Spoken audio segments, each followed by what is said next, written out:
Well, I'm going to jump forward to the 20th century and even 21st century because he's still doing his thing. Bob Dylan, I would consider him a wonderful poet.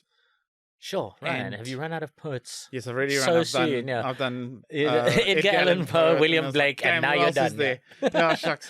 No, but I've got a few more. But I actually had two for Edgar, but maybe I'll come to Edgar's one later. Another Yeah, one. I mean, listen, you're talking to somebody who has particular, I'd say, antipathy would be a kind way of saying for how I feel about Bob Dylan.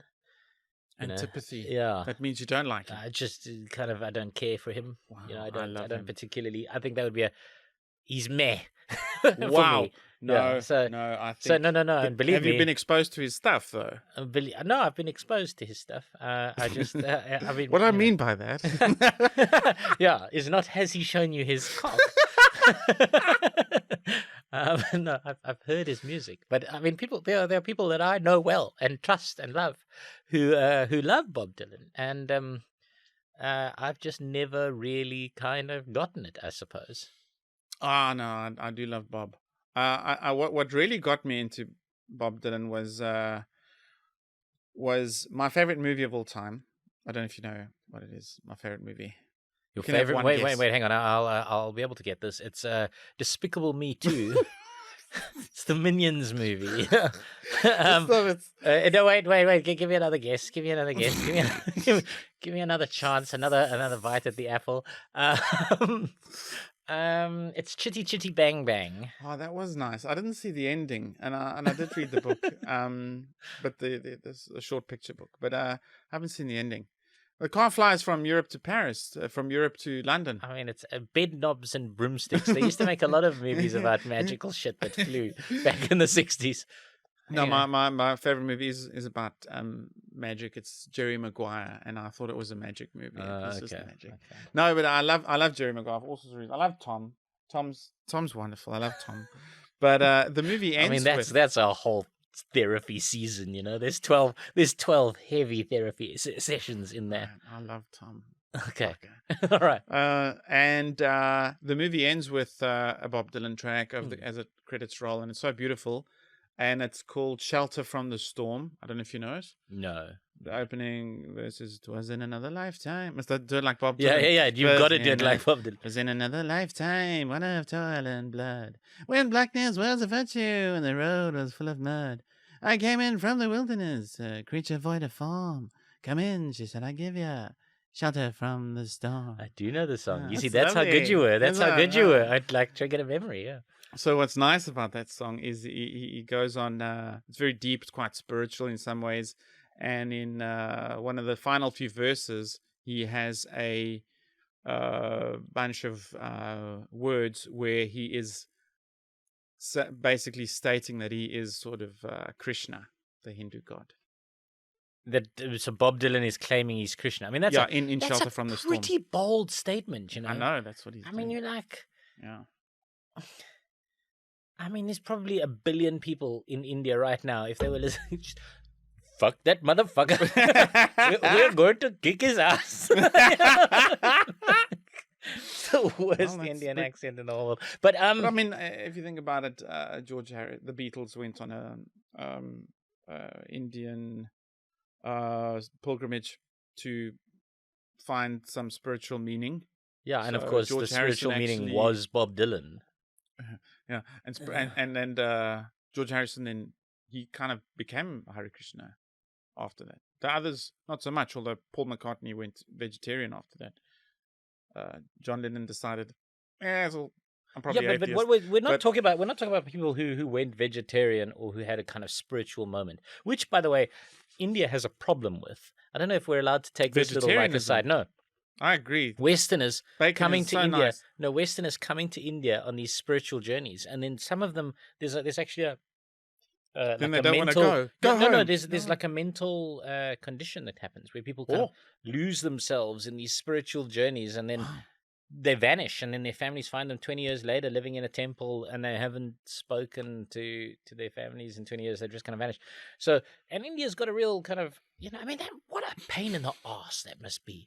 Like imagine Americans coming up fucking Americans coming over, ruining your country with Yeah. their shit, having their little epiphanies and going vegan and thinking that suddenly they're spiritual. And now Bob Dylan says he's fucking Krishna. I Yeah. promise you, I will help them fuck him up. I will help them fuck up Bob Dylan. I mean, assuming that your fact is true, right? It is such a problem because, I mean, they've come as tourists, they've spent all their dollars. Now the poor temple has got to feed them, and Right. clothe them. Right. and It's house like them. we're like, just go home. Did you ever see Ace Ventura 2? Yes, Yeah, where they go and they find him in the temple. yes. His name is Ace Ventura. We have no names here. He bends down and speaks out of his bottom. Or him. that thing, that's how I feel like every temple must feel like when an American shows up on their doorstep, keen to stay. You know, if this is true about Bob Dylan, you've just enraged me further about him. Like how honestly. So are you saying it's true? I'm prepared to believe it. I'm so in like I'm absolutely on edge here. Yeah. Well, I'm being a deceptive dick again. Thank goodness, because honestly, that's a terrible thing for him to have done. He is. I think he's being more sort of messianic in a Christian sense. I think he's comparing himself to Jesus. I mean, that's a bit much too, isn't it? Yeah. Really, but it's beautiful. To be fair, he's comparing himself to Jesus. John Lennon said he was bigger than Jesus. Well, what I meant was I was bigger than Bob Dylan. I thought, that's not a very good Liverpool accent. I thought, then I was meant to say I was bigger than Bob Dylan. It came out I was bigger than Jesus but Bob called himself Jesus, didn't he, Paul? Oh, he sure did. It sounds a bit more Mancunian, I think. I fucked up the Liverpool accent. It was in this verse. You'll hear what it is. I'll sing it again in the Bob Dylan song. Suddenly I turned around and she was standing there with silver bracelets on her wrists and flowers in her hair. She walked up to me so gracefully and took my crown of thorns. Come in, she said, I give you shelter from the storm. Well, took my crown of thorns. Yeah, but Ryan, I think you may be reaching. I mean, listen, the crown of thorns is more a symbol for trials and tribulations. So it's more because Jesus' crown of thorns has come to represent humanity's trials and tribulations over time. Oh, is there more? All right. Well, I don't know it off by heart. But they gambled for my clothes. That's another line in a later verse. They gambled for my clothes, which is at the crucifixion. Yeah, I mean, it does sound very suspicious, Bob. Bob, if you can write in the comments, let us know. Do you think you're Jesus? We're more popular than if anyone Jesus. who knows Bob could give him a call, tell him to leave a comment. We'd appreciate we're more popular than Jesus. I think he might have had a bit of a evangelical foray as well, old Bob. Oh, really? Okay. Yeah. I mean, I knew there were many reasons I didn't like him, but these things that are coming out now give me good reason. As this, in a little hilltop village, they gambled for my clothes. I bargained for salvation, and she gave me a lethal dose. I offered up my innocence. I got repaid with scorn. Come in, she said, I give you shelter from the storm. I mean, I admire his rhyming there. Because rhyming the word scorn and storm is great. I personally, immediately, as soon as I hear the word scorn, I want to rhyme it with porn. I mean, I don't know what that says about me. There's this Freudian psychoanalyst watching this going, oh, do you rhyme scorn and porn? Why is that, Warren? I offered up my innocence. I got repaid with porn. I mean, fair enough. That's what we've all done in the age of the internet, isn't it? I've deceived you twice in a row. I actually don't know if I'm telling the truth at all in this episode. No, look, I don't know if you're telling the truth at all in the podcast. I'm struggling to remember a moment.